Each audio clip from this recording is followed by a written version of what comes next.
Hey, gang. So today I attended the Burbank Coordinating Council pancake breakfast and had an opportunity to sit at the table with a number of people I've never met before who are residents of Burbank or who are involved in the Burbank community.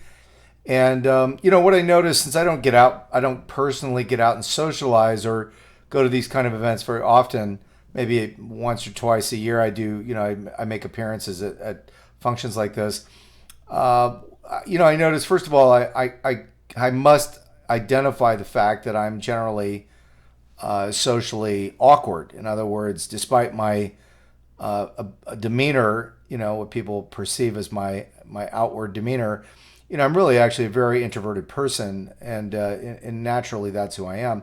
But in speaking to the people at the breakfast table, um, I caught myself really when people say, "Well, what do you do? Who are you? What are you up to?" And I always gravitate towards my discussions about my community activist work, things I'm doing in the Burbank community. And I don't think people are really ready for that. It's a bit of an avalanche for most people. But what I do realize is that almost universally, we when I talk to people, the conversation is nothing like the rhetoric we see in these Twitter floods and people that say things online. Is not really how people think. Most people share my sentiments about homelessness, addiction, problems in the community, and so forth. I'm going to show you a little video here. I am, long story short, my previous business, I had a connection through Lorenz Tate because one of my clients was a friend of his and met the man. He's a very nice guy. He had posted this video, which I'm about to show you. But let's talk about homelessness. The city of Burbank posted a homeless count, and they talk about homelessness and they put a lot of time and effort into it. And I'm like, you know, lots and lots of time and effort spent, very well meaning. Very well meaning. People say, well, the intentions of government are. I'm like, governments have no intentions. People have intentions, and there's people that run these programs that have intentions. But the truth is, homelessness in Burbank is a very, very infinitesimally small issue. Burbank doesn't have that many homeless, maybe a couple dozen. But we get this report that says that there are now in 2020 291 sheltered and unsheltered homeless people. Well, no offense to anybody, but wouldn't the term sheltered mean they're not homeless? So you got to think about the way people word things right out of right out of the gate.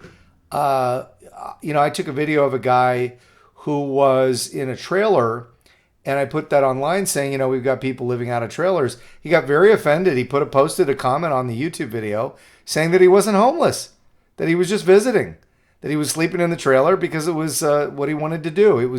He's a nomadic spirit. He didn't really want to be identified as homeless. So when people say that so and so is homeless, and they're actually just a person that's visiting the community in a trailer, I oppose camping in trailers. I don't think City of Burbank should allow it, which they really don't. But that really cuts this number down. You're going to immediately cut down this number because of all the people that aren't necessarily homeless, even though they're counting them as homeless. But like all government programs, the city has to have a large number to work off of. So they're scrambling to survive. They want to stay in business. What does anybody want to do? They want to perpetuate their job. They want to protect their job and stay in power.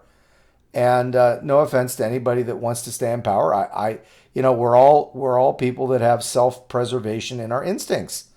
You're not going to want to lose your job. If there aren't that many homeless people, this whole big homeless machine will fall apart. Burbank doesn't have that many homeless.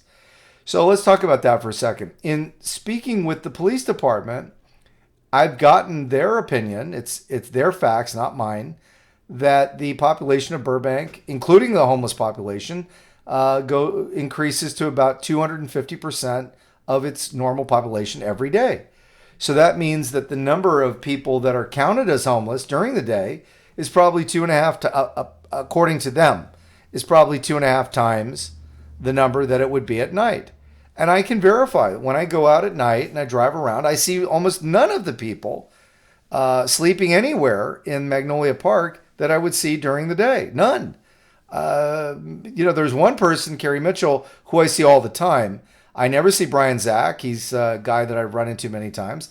And he ends up, I'm assuming he goes somewhere and lays his head down.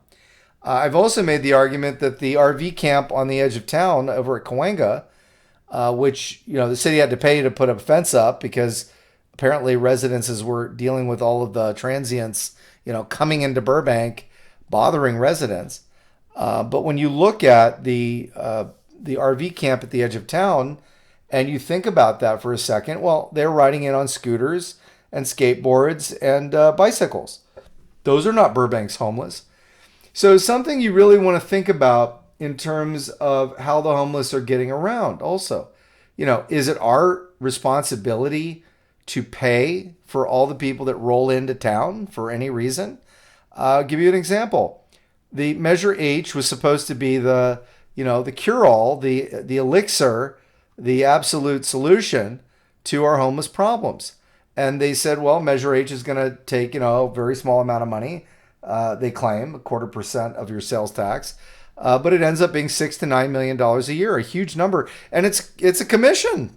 This tax is like a commission. It keeps growing. It's a commission on sales. Tax that's a commission on sales. So regardless of whether we have one homeless person or 300, the government keeps getting a larger and larger chunk of our money to allegedly help reduce homelessness. Well, if you think about it really, really hard, and you think about it from the numbers, even if their numbers of 291 homeless people is accurate, which I don't think it is, based on what I said earlier about the transient homeless coming in and leaving at night, you could give each and every one of those people a home, albeit not a Burbank home, but you could certainly buy all those people homes somewhere in California or even in a lower cost state like Nevada, and just be done with it and give them a place to live, make them, put them in a house.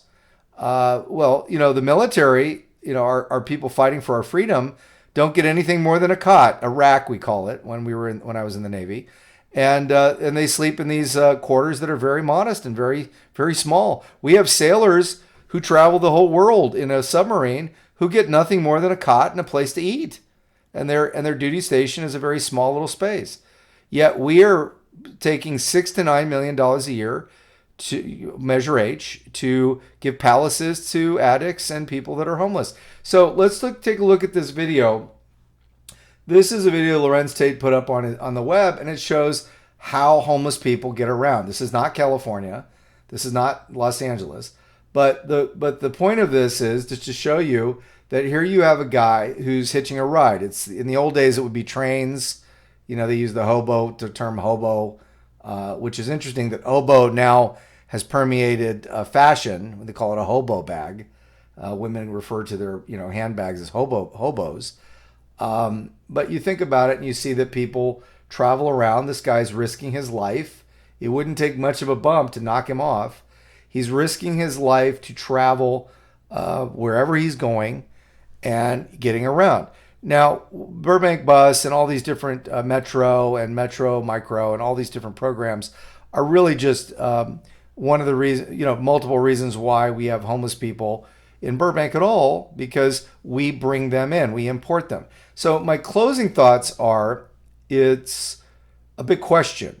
What duty does the general fund, which is your money and mine, have to deal with homelessness? And I say absolutely none. We've been taxed to death on Measure H, $6 to $9 million, very little of which comes back to Burbank. I think the last report I saw, it was less than 800,000. And it was supposed to solve all the problems of our homeless. And it did nothing of the sort.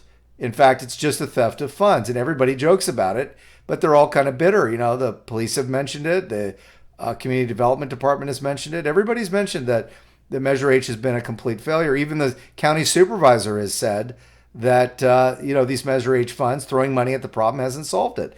Well, at the core of it, it's addiction. Meth, heroin, alcohol. It all really rolls up to meth. I would say, with the exception of one lady, every other person I have encountered in Burbank has a clear history with meth. And I do check these records after they've been arrested. I go to the court and check them. So the question boils down to, what duty do you and I have as Burbank residents to pay taxes to help the homeless who just roll into town? And I say none.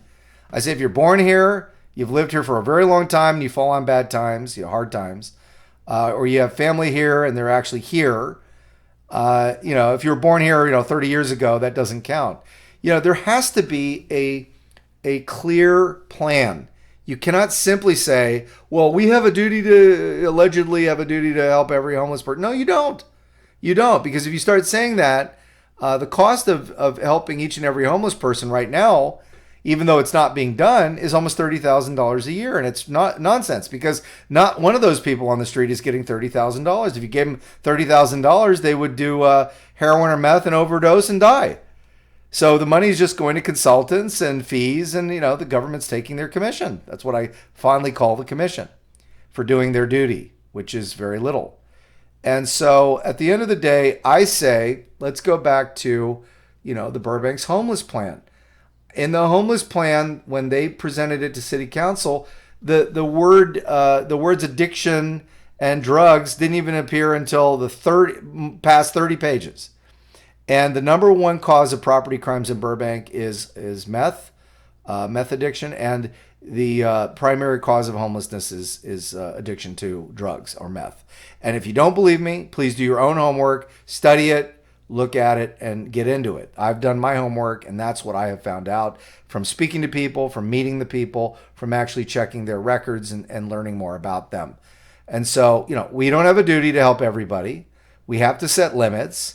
And we have to say enough is enough. No more taxes for this. And show us exactly what it is that we're paying for.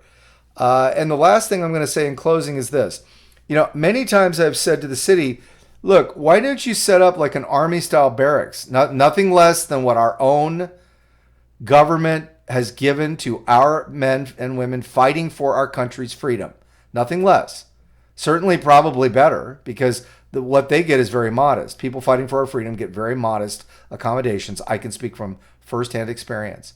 We sleep in, when we were in the Navy, we slept in, shared quarters with a number of other people. We had nothing even close to what the nice things that they do for the homeless people.